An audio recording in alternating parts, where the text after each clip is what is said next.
Welcome to Moe's! If you've never tried the stacks at Moe's, it's like a roller coaster. Filled with 2 crispy tortillas, you realize something big is approaching. And that moment hits when all-natural chicken is added along with Moe's famous queso, fresh veggies, and all-natural shredded cheese. At which point, it's all folded and grilled crispy, flipping your world upside down. So hurry into Moe's Southwest Grill today for the stacks and enjoy the ride of a lifetime.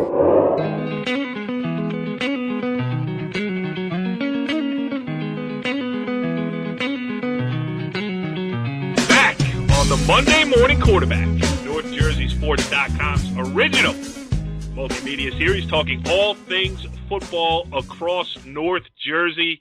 It is playoff time in a lot of areas here as final games were played before the state tournament cutoffs for many teams around the area. Some with still one game left to go, but we're going to talk about it all.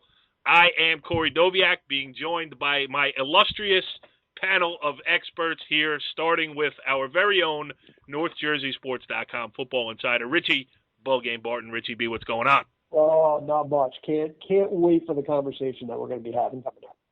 Well, it's funny you should mention that because I will do it right now. I will tell you that this show will be dominated by a conversation with Denis Nelson, the Riverdale athletic director, who is also one of the heads of the brand new North Jersey Super Football Conference, the new 113-team conference that will begin play in the very near future. The schedules went out on Friday. There is a meeting on Wednesday, and Denis Nelson is going to join us.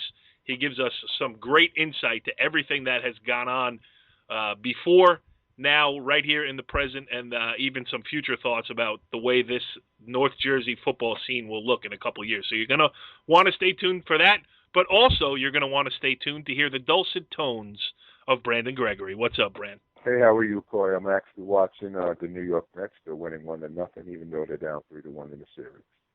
By the time people listen to this, they might be on their way to Kansas City, or we might be crying in our beer. One guy who has never cried in a beer, because that would be wasting it, Jimmy Avatable. Jimmy, what's going on? Hey, what's up, Corey? Well, nothing. I'm excited about this conversation with Denis Nelson. We're going to get to it in just a quick minute, and then after that conversation, we will get back. We will talk about some of the results from this past weekend. We'll break down some PowerPoints.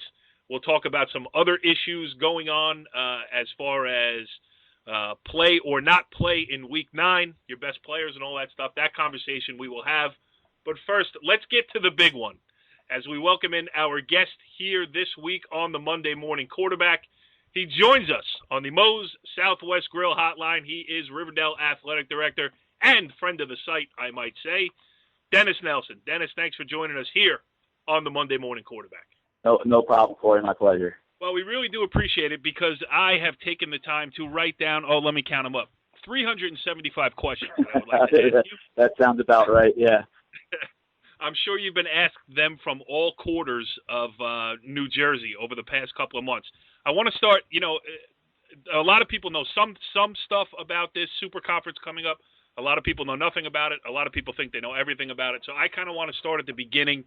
Let's do the whole thing. Let's talk about first, what was the issue that really drove you to get involved with this as an athletic director of a public high school in Bergen County? It was actually a couple of years ago when I was serving as the executive director of the Big North Conference. And we had a special meeting, probably over 20 ADs involved, to discuss some of our football-related issues within the conference. And it was the feeling that, if we could expand the conference, we might be able to resolve some of those problems. So we did at that time reach out to the Super Essex Conference, the Hudson County Interscholastic Athletic Conference, the NJIC, the NJAC. And at that time, some conferences had some interest, others were not interested. And more recently, Joe Pyro from Nutley High School asked, to revisit that. And we, of course, were interested, we being the Big North Conference. And lo and behold, some of those other conferences had an interest in it as well. So we had some initial meetings first just to determine if it was something that was worth venturing into and moving forward with. and a bunch of us decided that it was, and here we are on Wednesday about to hold our first meeting of this Super Football Conference. Yes. So the schedules, the first round of scheduling went out on Friday. You're giving people the weekend to digest it. You're going to meet on Wednesday in the first, organizational meeting here. What issues do you expect to be first and foremost in those conversations? Is there one, or is it going to be a marathon? I don't know if it'll be a marathon, but I think there could be a couple of things that come up. In addition to receiving the schedules on Friday, all 113 member school athletic directors received a constitution and bylaws, rules and regulations for the sport, budgets and dues and fees structure to go along with the schedules. And one of the things that you discover, you find as an athletic administrator, people are very supportive of the concept, and then when they see a schedule, they may be less supportive. Right. That does happen sometimes, and I'm sure there are going to be questions about how divisions were formed, how schedules were created, and certainly it's their right to know. So that's going to be a part of the presentation on Wednesday and the explanation on Wednesday. I think what people will discover, I think they already know this, but I think what they'll hear is that it was done in the most fair way possible. I'm going to let my co-host here ask some questions as well, but the last one for me, just to lay the groundwork a little bit, is, why, as a guy who as busy as you are, as is any athletic director in New Jersey, I just want people to understand the amount of work that has gone into this, and I'm sure you needed this time commitment, this headache, bylaws, constitutions, all that stuff like you needed a thumb in your eye. But I you know what I'm saying? And I think it's important for people to realize that there's guys giving of their time. And of course, everybody's going to have their own issues because they're going to look at it from their own point of view. But I do want people to know that you and the people who took this on with you have put in probably countless hours already with countless more to go here. There have been a lot of people that have been very involved and given a great effort and a lot of their time with regard to this already. And I think all of us, that are involved with it, have the best interest of North Jersey high school football in mind because, you see declining numbers in the sport, and that's a cause for concern. You see some level playing field issues, some fairness issues. You see disparity between programs, both public and non-public. And if there's an opportunity to do something that you think is better, for the sport and for the student athletes and coaches in the sport, you kind of, that's a worthwhile endeavor. That's a worthwhile venture. So I think that's really at the root of why everybody is involved to the level that they are.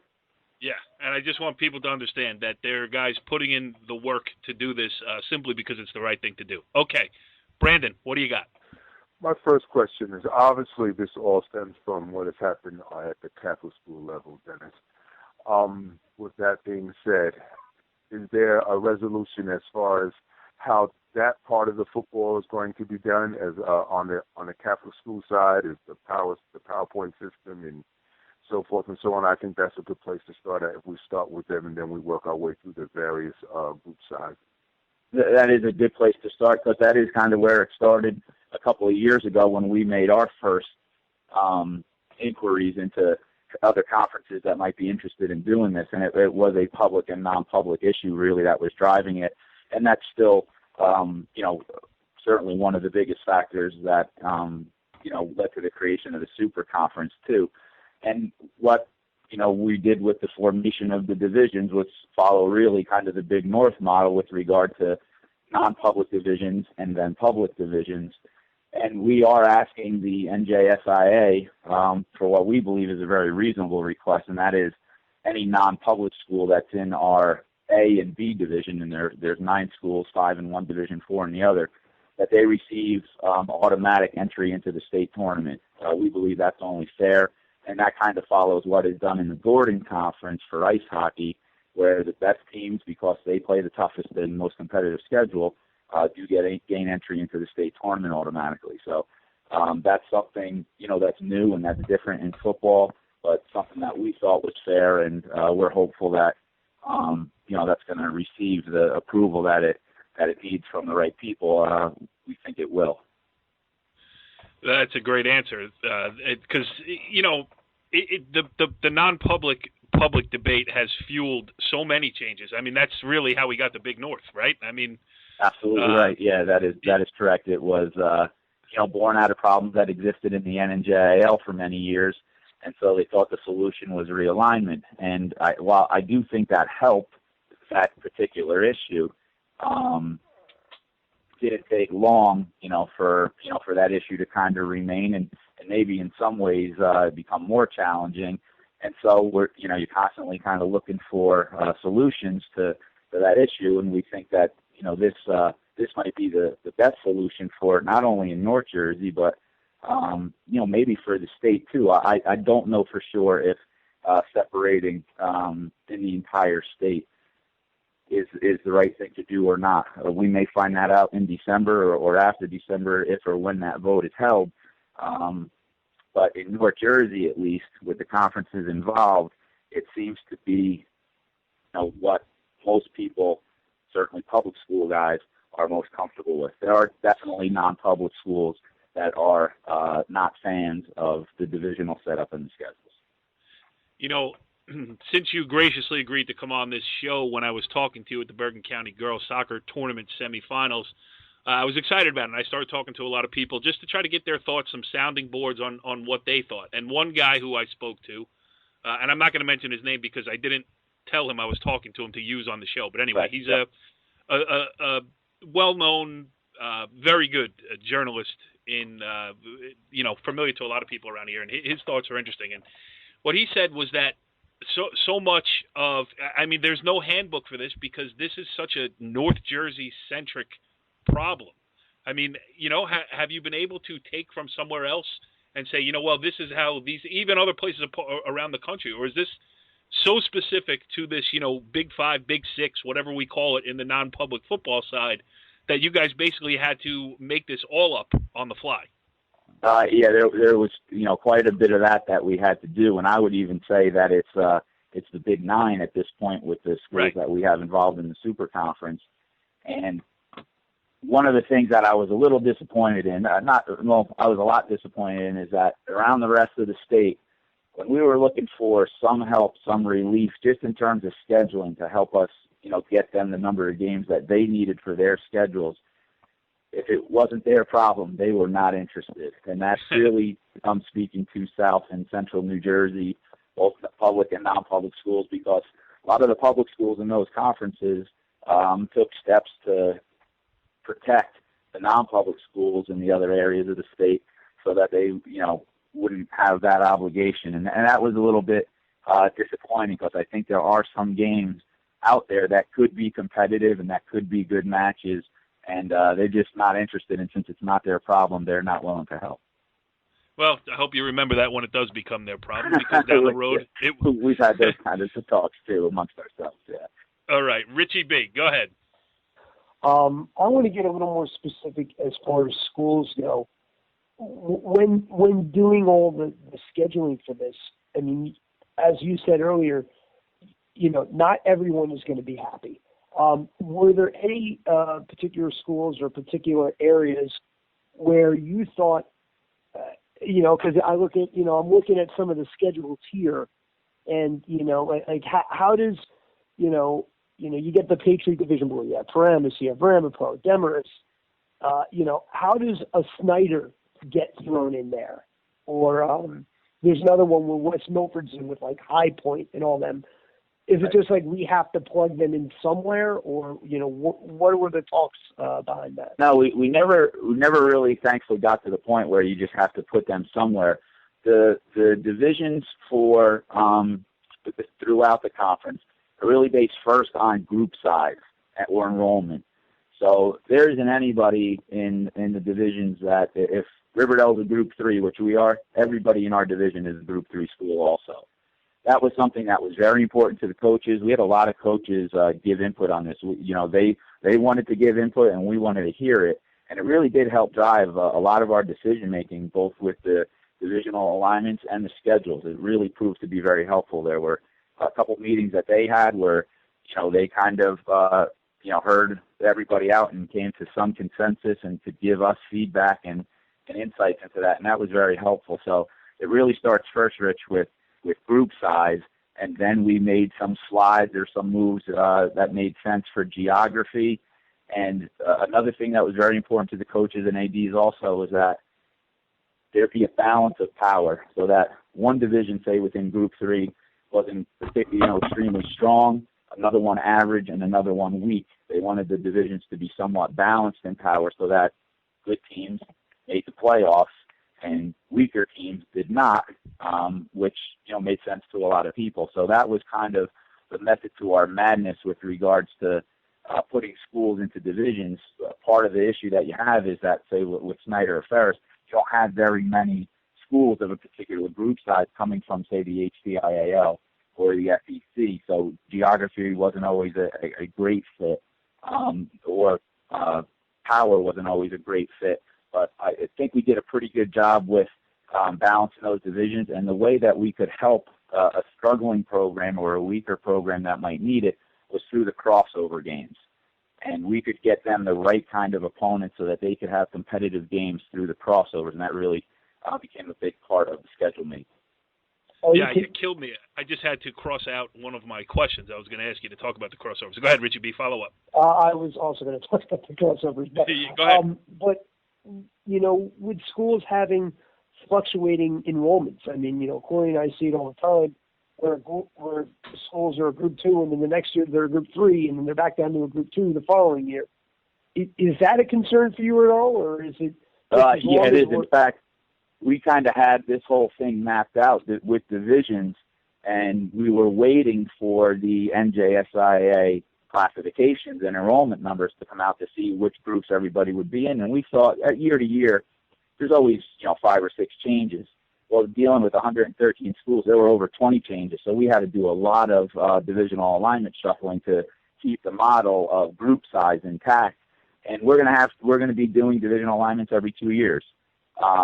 However, we get NJSIA numbers every year. So it's possible that in 2016, we made the alignment in 2015. When the 2016 numbers come out, you could have somebody who was a 2 that now is a 3. But because of the nature of schedule making and when you have to have that done, it's kind of accepted and known that, that's just how it goes. And even though the numbers come out every year, you have to have 2-year scheduling cycles for the home and away piece of it. So I think that's something that both coaches and ADs accept as, a part of what this is. When we have the numbers, we use the most recent available. We make the divisional alignments, and that's what it's going to be for 2 years. Okay, but also with those 2 years, is it going to be factored in? Say a team goes winless both years and just really is not even remotely competitive in the league, or one team is incredibly dominant. Does that factor in at all, or is it just we're just going to play it out? One of the problems that you'll have, I think it will certainly factor in with the crossovers that they end up getting, down the road, one way or the other.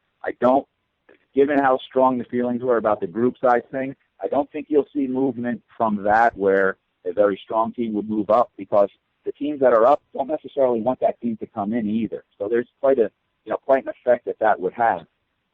Or a team, a weak Group 5 playing the Group 3 schedule. The one thing that coaches felt was, as fair as could be, were your numbers and your group size and how you get placed. I kind of get where they're coming from. Of course, not every 5 is created equal, not every 4 is created equal, and so on and so forth. But again, one of the best things about 113 member schools is the flexibility that you get in schedule making. And I think most schools would say that the schedule that they have next year is probably more fair or more competitive and has less games where there's a huge disparity than in previous years. At the risk of tooting my own horn, this is fascinating conversation. I mean, it really, because it's just, this has been coming to a head for such a long time here. What has anybody been talking about? Brandon, you could speak to it. Richie, you, Dennis, what has anybody been talking about on North Jersey football sidelines? If you go to a non-public school game, they're talking about it. If you go to a big school public school game, they're talking about it. If you go to a small school public school game, they're talking about it. And this just, I think everything that you're doing is trying to give clarity to all of this stuff. And Richie, those were great questions. But I also think, and Dennis, from your answers, it's that, we're setting this up and we're going to see where the holes are, and then we're going to try to fill them. But now you have the resources with that, like you mentioned, with 113 teams to fill those holes. Correct? That's exactly right. And I think one of the important parts of this too is that it wasn't, a couple of people who thought this was, the way we needed to go. When the 4 leagues and conferences that are now a part of this super conference voted, they voted 114 to 8 in favor of doing this. That's right. So an overwhelming number of people that thought their football issues needed something like this to help them. So I feel very comfortable about that, and I again, we'll find out what Wednesday is like. But I do think that even after people see the schedules and all the other documentation that they've gotten, that they'll still feel that way. Yeah, you're gonna get tomatoes thrown at you, pal. I'll have a vest on underneath. Yeah. Brandon, I'm sorry, I've neglected you. Go ahead. No, you haven't neglected me. Just good listening. In the rest, I'm going to stay on the Catholic school stuff, Dennis. Now, since they are quote unquote kind of out of play as far as teams playing them, public school teams playing. Do you ever, since this has been done and this task has been completed, this is what they asked for, do you see that maybe 10 years from now that they will allow them back in to play the public schools? Because I, myself personally, was talking to several people. I don't think the public schools would not allow them to come back in and play. Do you see that being a factor moving forward? Well, I think in some ways it's not separation. It's somewhat inclusion, because we are still all in the same conference, and we do have a couple of public school games with non-public schools, but they're not mandated. They were agreed upon or preferred requests. Because when we did the crossovers, we asked schools who they would like to play, and we tried to accommodate as many of those requests as possible. Now, naturally, we had very few public schools that requested to play with the non-public schools. The non-public schools, again, the Big 9 even, they're having a hard time finding takers from anywhere. In-state, and it's reaching the point where some of you are having a hard time getting from out of state. Yeah. But in the smaller non-public division, there's a number of public and non-public matchups. In the bigger ones, there's only a few. For the most part, the non-public schools feel that, certainly the public schools feel that the non-public schools have a inherent advantage by being able to draw from everywhere, and they're looking to play schools that have the same restrictions that they do in terms of the players that they're able to get. So, that's really where that, and I don't like using the word separation, but the creation of the non-public and public divisions, that was done first in the NJIL in 2001 or 2002 and upheld by the NJSIA and the DOE. And that's why the Big North was allowed when we were created to have the United Division in the format that we have. And like I said, that's the model that we followed for the Super Conference in terms of the creation of that. And really was the NJAC who had used previously the preference of crossovers in creating their schedules. And we thought that was a great way to try and do this and give teams to each other that want to play those games against each other. So, if, Brandon, we get to the point where public schools could be competitive with non-public schools, maybe more of those games will happen. I don't know if that's going to be the case in 10 years, because I've been an AD for 14, and that gap has only gotten wider, in terms of the competitive ability of the publics and non-publics. That's well answered. And Dennis, sounds like you took a marketing class there. You turned the word separation into inclusion and made it sound proper. It begs the question of what do the parochial, the non-publics, as they are called, what do they need out of all this, and what do they want from all of this? I mean, Dennis, and we were talking a little bit off the air about the fact that they have a big say in what happens here, not just because people that they bring to stadiums. Let's not forget that a lot of people go watch Big North United football. Yeah, right. And a lot of people follow it. A lot of people are into it. So what do they have to get out of this realignment here, and what does this realignment help them do? All along, I think what they've really wanted from my conversations with them is schedule. They want games. Yeah. And that's understandable. What they have to do, the ADs at some of those schools to get games is a lot more than what I'm used to having to do.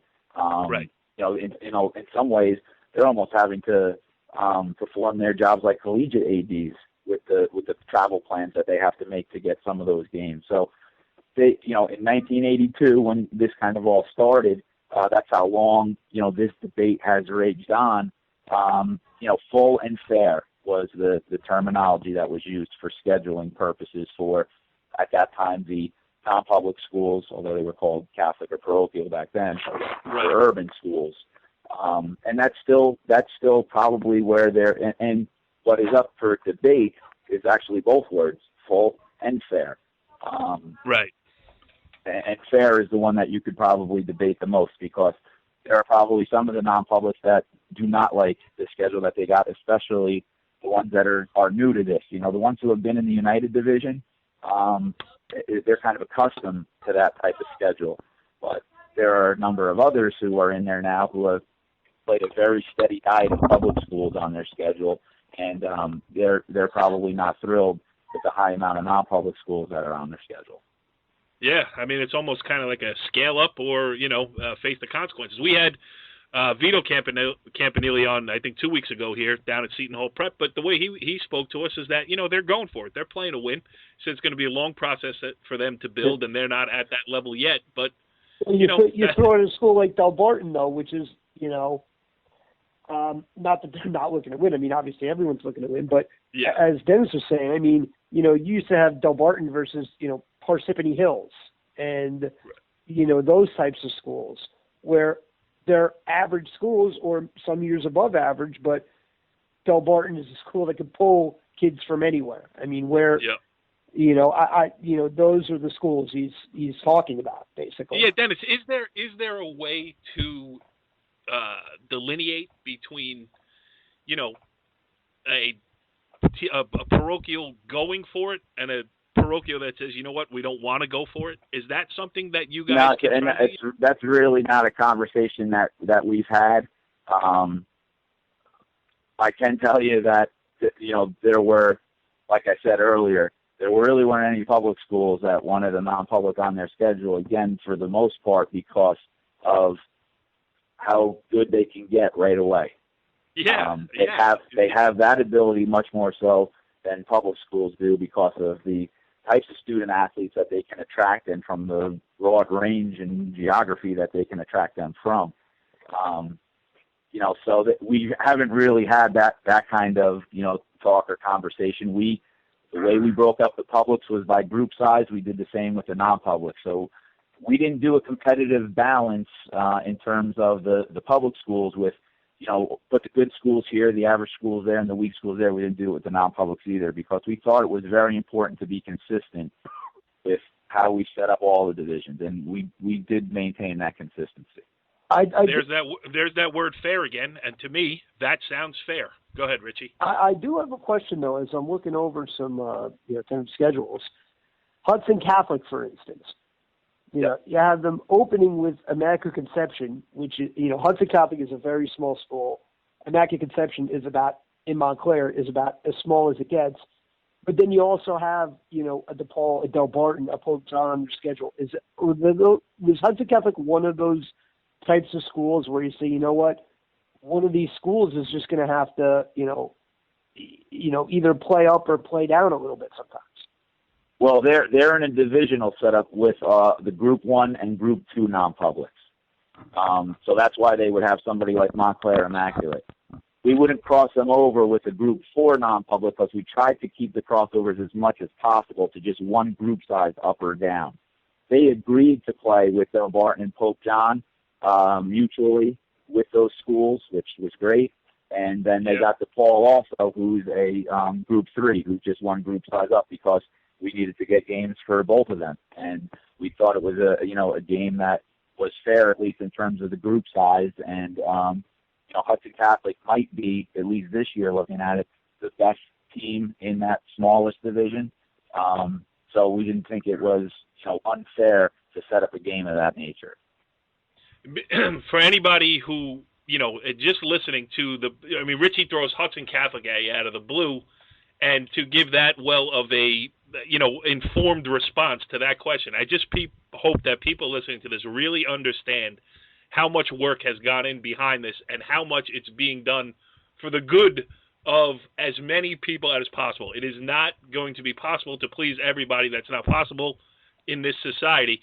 But, Dennis jumps right in with Hudson Catholic and knows their schedule off the top of the head. There's a lot of work going into this, and it really is very impressive. Right, Brandon? Continue. Thank you very much. I would also say that the other people who have been involved with this from the start and throughout, are equally as well versed on all of the many and varied issues. There's so many moving parts to this, and these guys really are experts on it. And because they put in the time and effort to try and do something that they think is fair and right and just, so that's again, kind of back to the root of you got 113 football playing schools in this conference. If you make schedules, you're not going to make 113 people happy. But right. You're in the 80s or 90s with that number, you're doing pretty good. So I think we are, very close to solving what has been a decades-long issue. And again, not everybody is happy with how it's being solved. But when we were off the air, we were talking a little bit about there was a lot of talk about forfeits, in the Big North this past year. And when you're starting to talk about forfeits in the schedule and games because people think that it's unfair, you got to look at what you're doing and see if there's something better. And you got to make changes. And, that's where a lot of this came from, too. And it wasn't just in the Big North, because there were a number of HCIAL schools that were, talking along those lines, too. And that talk was only going to get worse. It was small schools. It was small schools. It was big schools that are going to be playing for state championships in a month or so. It was everybody. So, it was broken. And, it's on its way to getting fixed here, I think. It's an outstanding. You mentioned everybody else on your committee. They are doing a great job. But you know what, Dennis? We're Dennis Nelson fans. We don't really care about those guys. Right, Brandon? It's all about Dennis Nelson. Dennis, I'll take it because come Wednesday I might not have that many. That's true. That's right. You can come back here next week and report how it went. Go ahead, Brandon. I have another question for you, Dennis, in reference to this. Now, obviously, I'm from Inglewood, and I'm looking at like programs like Inglewood, Cliffside Park, Fort Lee, the Dumonts. We'll go out in the area of town. Teams like maybe like a Butler in town, and teams like that. Excuse me, stop saying town, Brandon. Say teams. Some of those programs, some years they're good, and then other years they're bad, or they're not. So basically they're inconsistent. How do you factor in those type of teams that they'll have a good program, they'll be 6-4, 7-3, and then they'll go 2-9, 1-8. So how do you balance that part? That is the nature of public schools and the cycles of student athletes that you get. So that's a very common phenomenon for the public schools. A much less common issue for the non-public schools. But one of the things that we did, kind of taking from each of the conferences involved, the Super Ethics Conference sets up their conference based on strength of program. Now, we didn't do that in the divisions. We actually balanced the power. But when we did the crossovers, once we got, through the Thanksgiving Day games and traditional games that had to happen, and we got people's crossover preferences, the next factor that we applied was a strength number, and it was basically the average of the power points over the last 2 years. And we tried to get teams as close together in the crossover games to those similar numbers. So there, again, was a method to our madness with that. And, again, it's not going to be perfect. It's impossible, to do that There are some games that are going to be mismatches either through divisional play or even in crossovers, but I think there's a lot less of them on the schedule that we put out on Friday that people are hopefully going to approve on Wednesday than what exists today. And taken from the Big North, you can drop crossovers. If you don't like a crossover, you have the ability to appeal to that school you're playing. If they mutually agree to drop that crossover game, you can go get two different opponents. And usually it's dependent upon the ability of those schools to get two different opponents and change their schedule. So that's another option and another piece of flexibility that's built into these schedules also. We all that were involved in this understand we're worried about programs dropping. We're trying to keep those around. So we were, particularly interested in teams that have low numbers and low wins and low PowerPoint numbers and trying to get them as many competitive games as possible. You cannot give them a schedule where they have a chance of winning all 9 games. They're just not able to do that. But if you can give them 4 or 5 games out of the 9 that they can compete in, where right now they might have 1, then that's a good system, and I think this does that. It really does. I was going to ask you. Well, Richie, do you have any more questions about this current the Super Conference conversation? Because I want to ask Dennis a couple more things as the Riverdale Athletic Director, not as the Super. No, go ahead, jump in. Okay, Bran, you have anything else? Because we've kept him here for a half hour. I knew it was going to be long, and we appreciate his time. Yeah, no problem. I have one more question. Now, with what has been done at Bergen Tech, obviously they have a chance to make the Group 5 playoffs with the schedule they have played. Is that like kind of a team that you're looking for that you use as an example of how to make things competitive balance throughout with the Super Conference, Dennis? Yeah, and I would actually use both Bergen Tech and Sussex Tech to answer this, Brandon. I would say Bergen Tech has, including this year, the last 4 years, been independent from a Big North schedule. So they were able to create their own 9-game schedule. And that may have, quite a bit to do with them making the playoffs. I know it does for Sussex Tech also, who is not a member of the NJAC for football. They're an affiliate member for other sports. Bergen Tech was told by the Big North Conference that they had to come back into conference play for next year. So they're a part of the Super Conference. Sussex Tech is not, because they're not part of the NJAC. When you can create and kind of handpick and make your own 9-game schedule, it's a huge advantage to that. Yeah, absolutely.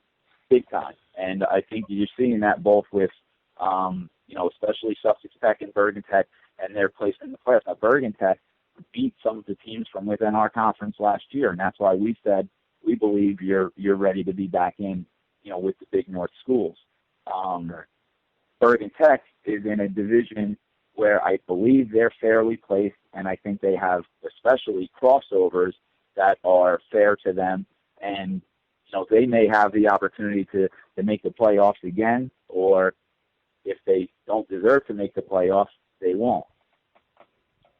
Are you getting any help or guidance or any hindrance from the NJSIA, or are they just saying, you know what, come back to us when you get this all figured out? That's a great question. It isn't just come back to us when you get it. We actually have gotten, we've gone to them for a number of questions and issues that we've had. They've asked us some as well. I would say that we are getting some help from them. I think they have an interest in seeing this work, because I think they see it too as a solution to a bigger problem.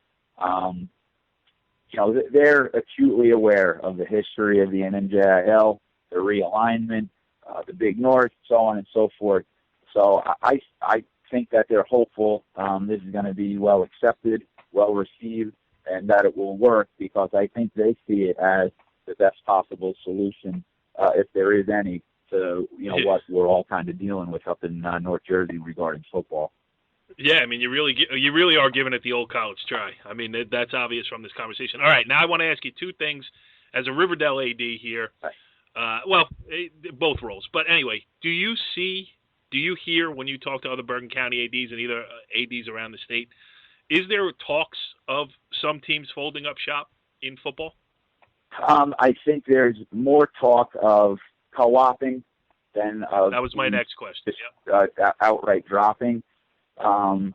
Teams are resistant to co-op though too, because high school football is such a big part of the school and town's identity. Nobody really wants to give that up if it's homecoming not absolutely necessary. They want kids to have the opportunity to play football, which is why they will co-op if they have to. But they're reluctant to give up that, piece of the town's identity, to go the co-op route. You do have, numbers are an issue, especially in youth football. That could obviously trickle up to high school football and those roster numbers, and I think some schools and towns are already starting to see that. So again, I think with the setup that we have in the Super Conference, you're in a better position to try and help and protect some of those schools that have those issues than if you were to remain in what we currently have now. And how about player safety? I mean, obviously it is, it's so funny because you go to a high school football game now, there's a certified athletic trainer right there that the kids have great relationships with. I mean, I see it at every school I go to. Yeah. You have a great one for sure at Riverdale. Angela is great at Riverdale, and that person is such a integral part of any athletic department and such an instrumental part of an athletic department. And the rapport that they have with the kids is huge. That's really important. And that's a big part of safety in any sport, to have a certified athletic trainer and somebody who's knowledgeable about sports injuries. But how much talk, and this goes, above athletic directors to, the highest levels of administration and school boards and everything else. How much are they talking about player safety with all the new studies that have gone on, not just with concussions, but in just the amount of injuries going on in the game of high school football? I mean, do you get any feedback from people saying, hey, we got to watch this, this is getting to an untenable level, or anything in like all that? honesty, I really haven't heard that, to that extent. The nature of football and in some degree a lot of sports is that, injuries are unfortunately a part of it. You're going to get hurt. And and one thing I'll give a lot of credit to the NJSFC for, they do an awful lot with, education of all of our coaches have to be CPR and AED certified. They have to be concussion certified. There's a lot of certifications that they have to do. We're way ahead of other states in regards to that, way ahead of them. So I think they do a pretty good job with that. And no matter how well prepared you are, the injuries are still going to happen. They are still a part of not just football, but every game. We've had years where we had several kids injured. We've had other years where we've had very few injuries. And some of that is just chance, really. Dumb luck. It really is. So I haven't heard, the kind of stuff where, it's too dangerous and the game shouldn't be played. I really haven't heard that kind of talk. Good. And in all honesty, if a school starts talking about we can't play that team because it's unsafe, then they probably shouldn't be offering football, because that could happen in any game at any level, at any time. I'm not a big fan of playing that safety card with regard to any of that public, non-public talk or public, non-public, whatever. Yeah. I don't think that's, it's part of the game is that those, injuries can happen. Yep. Doesn't matter, who's playing against who. Yeah, no, you take a wrong step, and it doesn't matter how big the other guy on the other side of the line is. That's for sure. You could have a non-contact injury at the end of the year. Yep. You step wrong on grass or turf, and that could be the end of the season. All right, now, Dennis, this is the part of the show that I hate, because our history. I go and walk around everywhere, and everybody, from the wrestling show guys to the track show guys, one of them who's on the line with us right now, Dennis Nelson is such a good guy, blah, blah, blah. To the point, it got so bad that I actually had to ban Dennis Nelson mentions across the entire spectrum of North Jersey sports. Which I thought was a great move on your part, by the way. Well, I appreciate it. I second the motion. But now I have to retract that. Dennis Nelson is a great guy. Dennis Nelson just gave 40 appreciate that.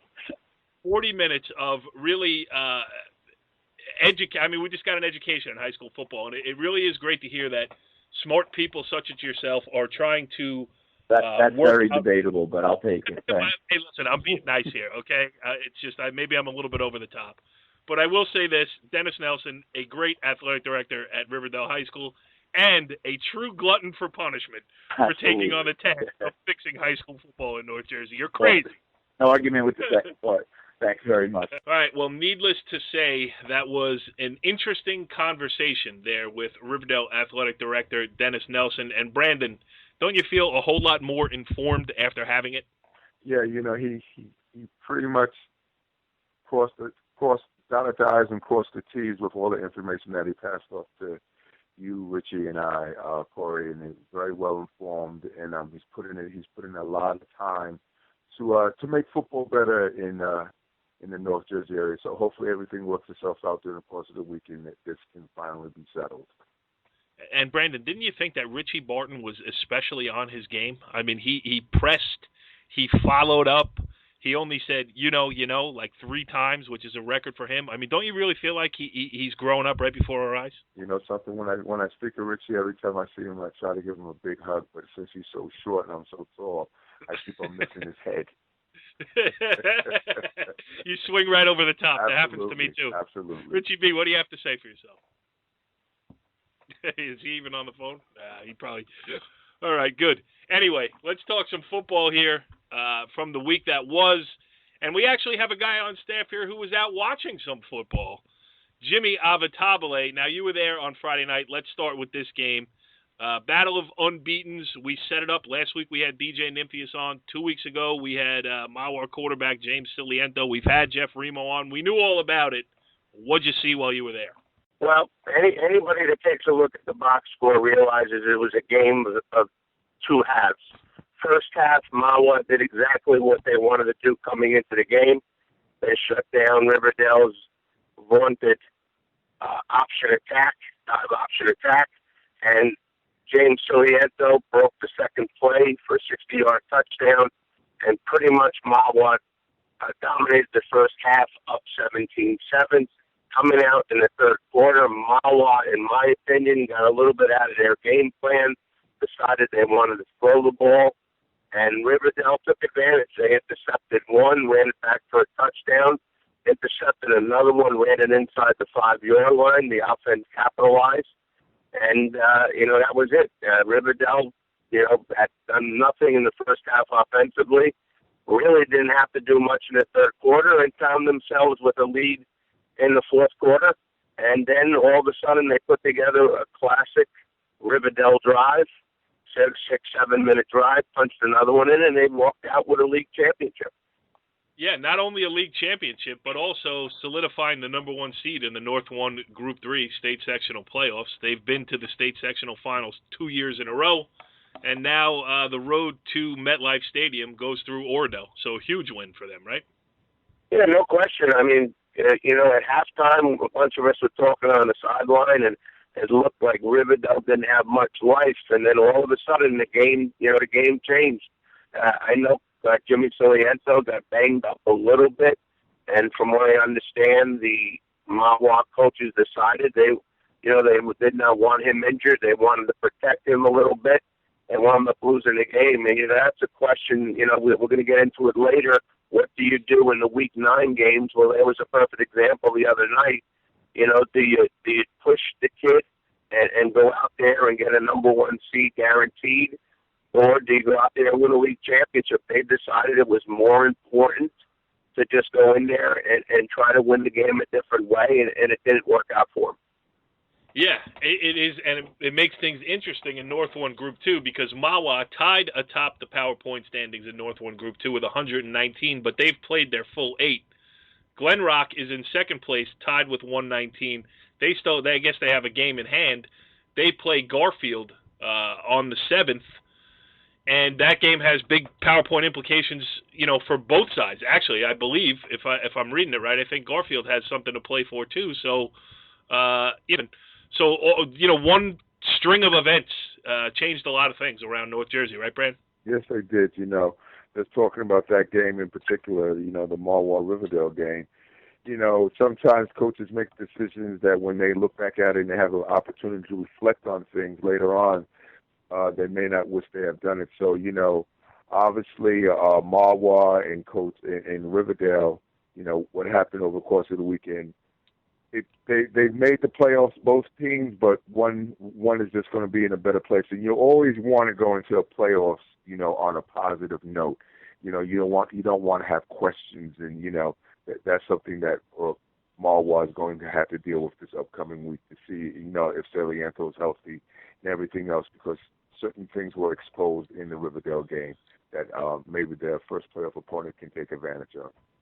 Yeah, and Richie, that puts Garfield in a good position. I mean, Garfield, Glenrock in a game with a lot of meaning in Week 8 for both of those teams, an old BPSL rivalry renewed. No doubt about it. And they both have, I mean, let's face it, Garfield has had kind of a roller coaster type of season.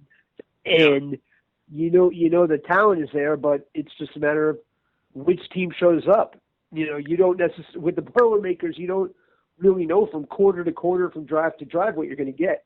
Glenrock has been a little more consistent, and it's going to be an entertaining game, though. I think both of them are going to put up a lot of points.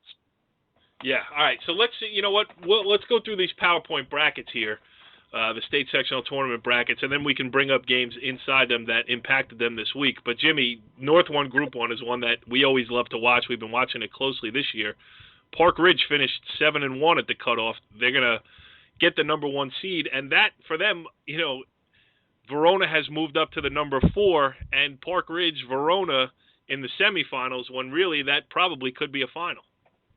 Yeah, without question. There are a bunch of teams in there where you can see in a final. I mean, Verona, who was sitting 8th, I think 2 weeks ago, has moved up with nice wins.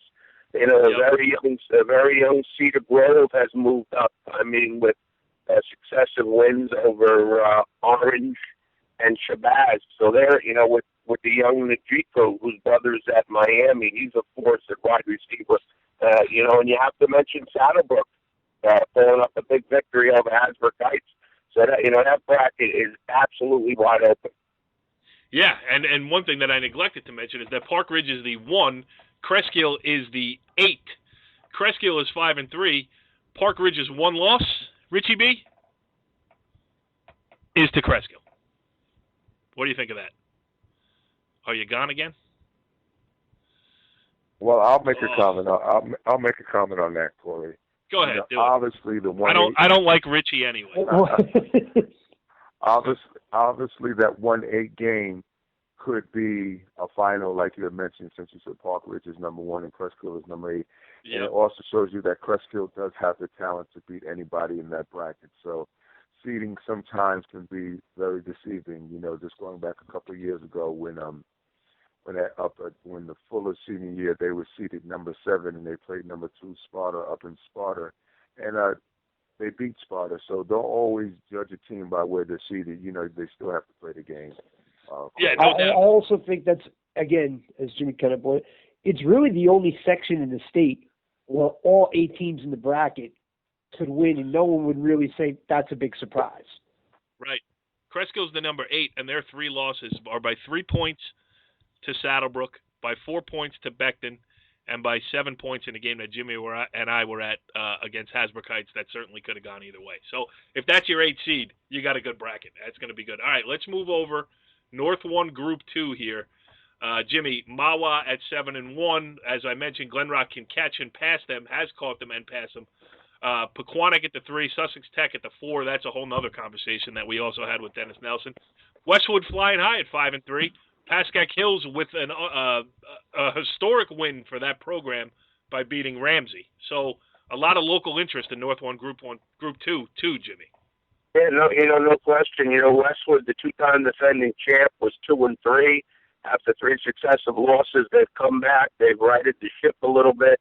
They won against a competitive Dumont the other night, and they punched their ticket into a 3rd straight playoff. Actually, a 4th straight playoff bracket.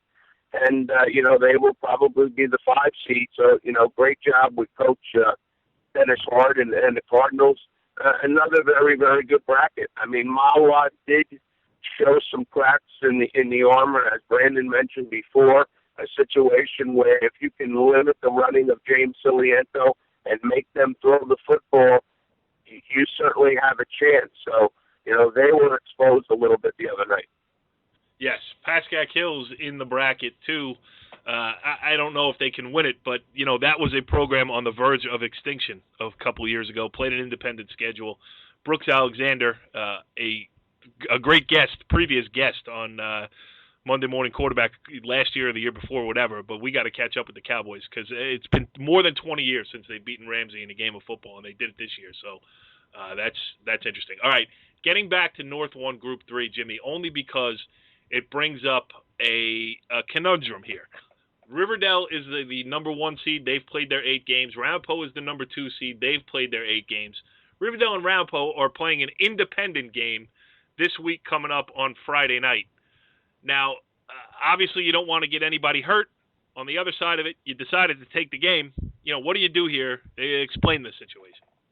Well, it was a trap game for fans last year because Coach Nimfus, which he has all right to do, decided he was going to rest a lot of players. Coach Gibbs played his kids a little bit, and it basically became a JV game there, in the second half. My feeling is if you're going to set that game up as an independent, you're going to tell either Cliffside Park or Fort Lee, we're not going to play the game. We're going to opt out and find somebody else. My opinion is you play the game. But, each coach has to do what they feel is right for their own program. Yeah, and Richie B, that North 1 Group 1 bracket, the opposite of North 1. I mean, that North 1 Group 3 is the opposite of North 1 Group 1, where, listen, it's a little bit top-heavy with Riverdale, Ramapo, Pascack Valley coming off of 2 straight losses, but still a 2-time defending state champion. And Sparta, you always got to throw in the mix. But the top 4, it looks a lot like the winner's going to come from there. Oh, no doubt about it. I don't think any of the 4 first-round games in that bracket, in the playoff bracket, will be competitive. Sparta is always interesting because, what you're going to get out of them. They're going to run, and if you can win the battle at the line of scrimmage, you'll beat them. And if you don't, you'll probably lose. Yep. And Pascack Valley is interesting because got off to such a great start, and then they've had some bumps in the road. But I think it would be foolish if people count them out. Well, their style of play is perfectly suited for the state tournament. I mean, for them, what's happened, first of all, the 2 losses are against Old Tappan and Ramapo. And, I was at the Ramapo Old Tappan game earlier this season. That game could have gone either way. A fumble through the end zone pushed it in Old Tappan's direction. But you play that game 5 times, it might come out 5-5. For me, those are the 2 best public schools in Bergen County. Pascack Valley lost to both of them, but what they were lacking in both of those games was a lead. If somehow they could get a lead, get back to their ball control style offense, let their play action passing come into play. But Pascack Valley just not set up to get into sling it all over the park trying to come back. But Brandon, right? I mean, Pascack Valley not dead yet, and a live dog, let's say, in North 1 Group 3. Well, of course, you cannot count on Pascack Valley. Like you said, the key to them is obviously playing out in front. And you got to remember, they've lost over 30 seniors from last year's team, and for their coaching staff to have them at 6-2 and to be playoff ready still speaks very, very much of volumes for where they're at overall as a program and not as a team. So they're a program. Win, lose, or draw, you're going to have to beat them. They're going to be prepared. You basically know what kind of plays that Pascack Valley is going to run. They love power football. And they're going to make you tackle them. They're going to make you play football correctly. If you do not do that, you do not have the desire and a want to do those things. Pascack Valley will beat you 28-20, 21-22. So, it's just a matter of a team that's going to play them, be prepared to do the things that's necessary because his teams are always tough. Coach Neal's teams are always tough. And you just have to do what you have to do when you play Pascack Valley. Absolutely. Great points, all except the part where you said they'll beat you 21-22. That would mean they lost by a point, but I get you. 21-22, 21-22, 22-21 is the same thing. We won by -1. There you go. Right, exactly. -1 Jimmy, is a +1 in my book. Let's move over to North 1 Group 4. I mean, Old Tappan at 8-0, sewed up the top seed. And you'd like to make them the prohibitive favorite, but, they go out of their comfort zone now. I'm looking for another Bergen County team in there. I see only Indian Hills in there. So Old Japan has been great all season long. They're going to go out and really, I think they're going to get tested in this bracket. Yep. Well, Jimmy. I just feel when you have the best player in the bracket like they do with Mr. Fuller and the team speed and experience have, I can't see anybody really challenging them in a bracket. Well, I'm glad you said it. I don't want to. What about Roxbury? Yeah. The problem with Roxbury is not as athletic as Old Japan, and what we saw the different weapons and Old Japan had against Pascack Valley, we saw it a couple of years ago with Fuller's brother against Sparta. I just have a hard time believing that they're going to be able to tackle Old Japan in space. Yeah, I just think Roxbury will give them a hard time just because they're a physical team, and you never know on a cold night at MetLife Stadium. Yeah, but I'm glad Jimmy made them the prohibitive favorite, because I live in the school district and I do not want to be the one that gets accused of putting the jinx on the hometown team. So I agree with you. And Brandon, you're not allowed to say anything either, pal, because you're very close to that program. Absolutely. You live in a school district. I work in a school district. My kids have played in the school district. So, yeah. But on a serious note, watching them play this year, as far as the senior leadership is concerned, boys, Richie, Jimmy, and Corey, they understand that this is their opportunity. They've, speaking to some of the kids, they said they've been playing together since the 5th grade. And they realize, and this is the first time, it's very interesting speaking to them, they realize that this is it.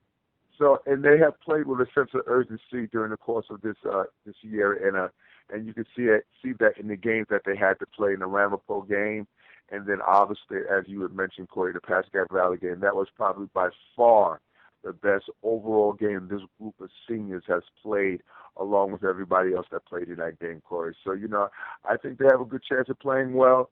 Everybody understands their roles. They're going to be coached correctly.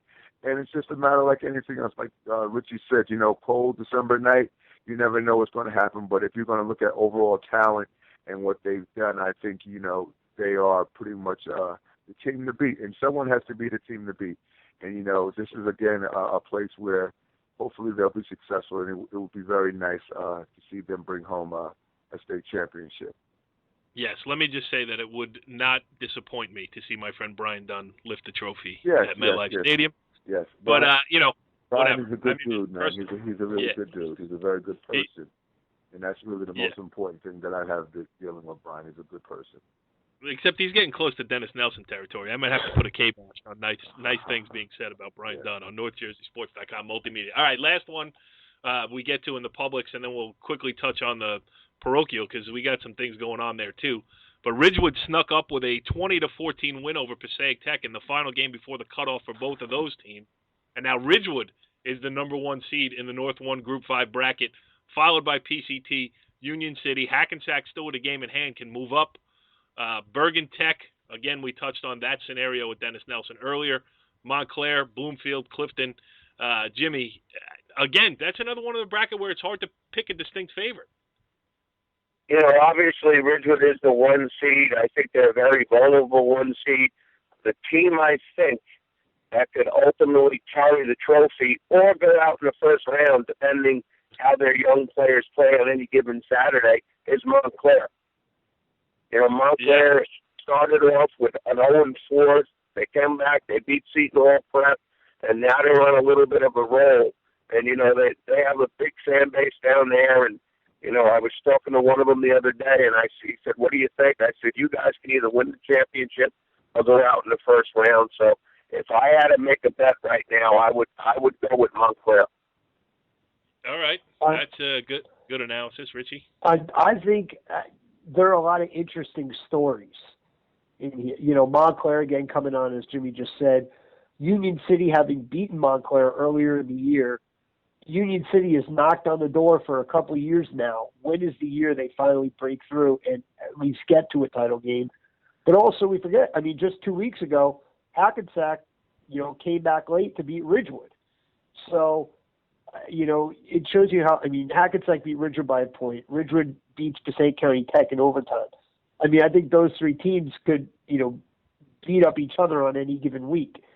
I mean, they're let's face it, there are really 5 teams that can get hot and win it, and that's going to make this section very exciting. Yeah, yes. All right. And real quick to finish up and reference that, and Hackensack lost to Passaic County Tech, Richie, so that makes it even more interesting. So I mean, that bracket, Group 5, is very much that probably out of all the bracket is one where if all of us picked a different team and one of us, if 3 of us are going to be wrong and one of us is going to be right, I don't think anyone can say that if whoever we pick will be the wrong choice. If one of us picked Ridgewood, Hackensack, Union City, or Montclair. So, Bloomfield's not a slouch either. Yeah, so, so those teams, it's just a very tough division this year to figure out because of the inconsistency, not so much the parity. Well, we're going to make predictions, so we'll all have a chance, and something tells me I am going to pick correctly, and Brandon, I will tell you you are wrong. So we'll test your theory in a future episode of the Monday Morning Quarterback. Non-public Group 2, you see St. Joseph Hamilton in there. They're the number 2 seed. We got a couple teams of local interest, one being Hudson Catholic and one being St. Mary, but in the interest of moving the show along, we'll pass on that one for now. Same on on non-public Group 3. And then we get to the elephant in the room, the non-public Group 4 state sectional bracket. Don Bosco Prep, by virtue of its win over Bergen Catholic, finishes in the top spot. St. Augustine Prep playing a weak schedule is the 2. St. Peter's Prep the 3. Bergen Catholic the 4. Notre Dame the 5. Seton Hall Prep the 6. St. Joseph Montvale the 7. Paul the 6th, the 8th seed. And that's it. So conspicuous by its absence, Richie B., Paramus Catholic not in the state playoffs. Are you on mute, Brandon? No, we could have a whole sign because we could have a whole other podcast on that itself. Yeah. I mean, it's just crazy to think that they are out of the bracket, and I don't even know what to say about it other than it's a shame that it is what it is. But let's face it, they had opportunities to win some big games, and it didn't happen. But this section, I mean, I think it's Bosco's for the taking. I think they're the best team. I think they have the most experience, and I think they're the hottest team right now. St. Peter's Prep is going to be interesting now. Well, let me just say this. First of all, just staying on the Paramus Catholic thing for one more second. When we talked to Dennis Nelson, this might be the one that gives credence to, Dennis mentioned saying that they want the NJSIA to admit all the teams in this, all 9 parochials in the Super Conference into the state playoffs, and this is the prime example. So maybe this gets fixed. Before when it comes to that, and this is what we needed to see because this can actually happen now, where Paramus Catholic is not in, and a bunch of teams that they're obviously better than are in, right, Brandon? Yes, because the reason why that would make so much sense is because if you're going to make the Catholic schools play an independent schedule, basically, then they should have an opportunity to play for their own state championship. And if that means that you put all 9 teams in, regardless of the records, then it makes all the sense in the world because obviously with all the talent that the Paramus Catholic has this year, they could compete with a losing record. But if you're going to make them play independent schedule, I think you can satisfy both sides of the fence by doing things that way. So I think that will be a good deal. Play the independent schedule. Then when the state playoff time, you play within your own state playoff bracket. But the double-edged sword with that is, all right, say Paramus Catholic goes in. Do you want to, eventually, say they go in at they end up being 3-6 or whatever, and they go into the state playoffs, and then they run the table and win it. I mean, do you want a state champion that was 500? It is what it is because of what you're asking the Catholic schools to do as far as their scheduling is concerned. Because if they cannot play the public schools and they have to schedule 9 independent games, there's a chance that what happened to Paramus Catholic this year could happen to another team. It could be Bergen Catholic next year. But it also devalues the regular season. You still have to go out and win those games. But when you're asking teams to do certain things as far as the schedule is concerned, you have to take the lesser of the evil. And I think if you allow them to make the state playoffs, and they will have a competitive schedule, because you got to remember, these schools want to attract kids. So the only reason why these kids are going to come to a school is because they're going to be playing a competitive schedule, so that they know that they can play and travel and do all the other different things that football has come to as far as on the Catholic side of football. So I don't think with you having a 4-5 record going into the state playoffs and you win the last 3 games, you end up 7-5. So in my opinion, 7-5, 6-6 doesn't devalue your overall team success for the year because of what's been asked of the Catholic schools, Richie. Jimmy, I always cringe before I ask you a question. You feel free to plead the fifth or give us your input. Well, listen, I certainly understand both sides of the fence. I mean, you go out there and you have to play a more competitive schedule than five of the other teams in the bracket. I mean, St. Augustine with residual points next week will take over the number 1 seed, and they will host St. Joe's Regional if Paul VI beats a 2-5 team. So the 1-8 game will be St. Augustine potentially against St. Joe's Regional, and St. Joe's Regional will travel to take the 2.5-hour ride and be the favorite. And beat them by 40. Beat the Wall Prep, obviously, Coach Vito. With a win over a struggling West Orange team this week, will take over a 3 seed and host his brother at Bergen Catholic in the first round. I mean, that's interesting. But getting down to Paramus Catholic, they had opportunities to beat a 2-5 Eastern Christian team. They couldn't do it. And they had an opportunity at home yesterday, a game I was at, against the Paul team that has not been able to close the door at 2-5, and they lost. So, I agree. I see both sides, but ultimately they had a chance to take care of business against 200, 500 teams, and they couldn't do it. And unfortunately, when you want to play that so-called national schedule with national rankings on the line, you do it. You walk that tightrope without a safety net, and unfortunately they fell. Well, I'm glad you gave us your input because that was well said.